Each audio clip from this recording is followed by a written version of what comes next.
Good morning, New York. This is Rob calling. Actually, not calling. I'm doing this on my computer on my homemade window seat on 34th Street, realizing this is the quietest Sunday morning I've ever experienced in New York. And I also realized this is probably the first Sunday in history, modern history, where there are no services allowed in public, at least, right?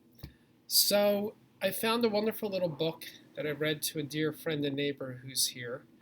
Um, Actually, she went back down to her apartment. It's called Tales of a Magic Monastery.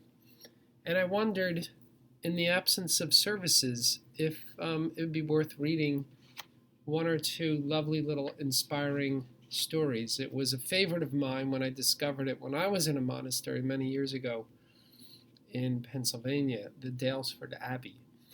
And this little wonderful book by Theophane the monk has just lovely little stories about love. And in this time of solitude, which is what I really think we are in now, does not have to be isolation. Or in our isolation, we can find our solitude. I'm also playing some background YouTube video meditation music for dissolving toxins, infections, and boosting the immune system, which you can find free on YouTube. Since there's no background choir, there's no pipe organ, there's nothing from a church here. So this first one I opened to was called The House of Perfect Love. As I was strolling around the grounds, I came across one building with a sign outside, House of Perfect Love. Don't ask me why I didn't go in. I didn't even look in, but hurried away. The next morning, when I was leaving, I saw a beggar at the foot of the hill and stopped to give him some money. Why are you weeping? He asked. Me? I'm not weeping. You're not weeping outside, but you're weeping inside. It was true. I was weeping inside because I hadn't been man enough to go into that house. I was afraid there'd be a cross there. When I admitted this to him, he said, I can understand that. My own name used to be Fear. I know that sometimes we just can't go into the magic place, but then maybe we can go into the real place. And sometimes it's the other way around. We can manage the magic place, but not the real place. Why don't you sit down here beside me? Together we'll go into the real house of perfect love. People won't suspect a thing. They'll just think we're poor beggars. They'll look down on us and give us their money. God bless that beggar. And this is the picture, since they're wonderfully illustrated. You have to see this. It's just I would love it to live in a little house like that. If it had modern amenities, this looks like it's from the Middle Ages. Speaking of places to pray on a Sunday morning and not to leave out other religions, I realized that yesterday was Sabbath to so many other religions, and they could not gather or pray either. So this is how we're going to be gathering and praying for a while. So this one's called The Best Place to Pray, and it's much shorter.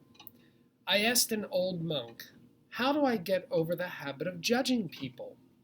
He answered, when I was your age, I was wondering where would be the best place to go to pray. Well, I asked Jesus that question. His answer was, why don't you go into the heart of my Father? So I did. I went into the heart of the Father, and all these years, that's where I've prayed. Now I see everyone as my own child. How can I judge anyone?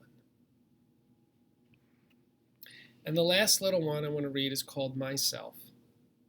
I sat there in awe as the old monk answered our questions. Though I'm usually shy, I felt so comfortable in his presence that I found myself raising my hand. Father, could you tell us something about yourself? He leaned back. Myself, he mused. There was a long pause. My name used to be me, but now it's you.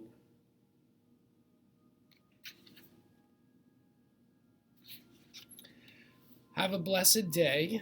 Have a meaningful day. Have a day filled with love, with healing, with strength, with resolve that this too shall pass, as many have been posting, and we're all trying to reassure ourselves that every 100 years, for some reason, nature seems to lay a whammy on humanity by the little buggers that are attacking us.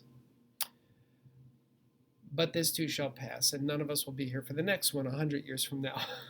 So we can just get through this remembering 80% of the cases are mild, 15% severe enough for hospitalization, and less than 5% are fatal.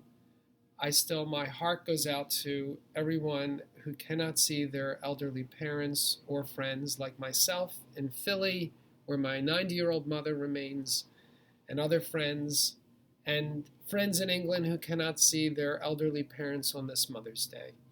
But we can keep thinking, calling, praying, and being there for each other.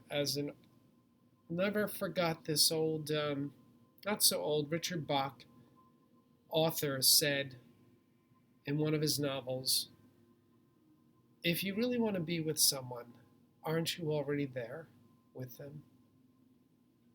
Signing out from New York for now, this is Rob Marcassani. Peace to us all.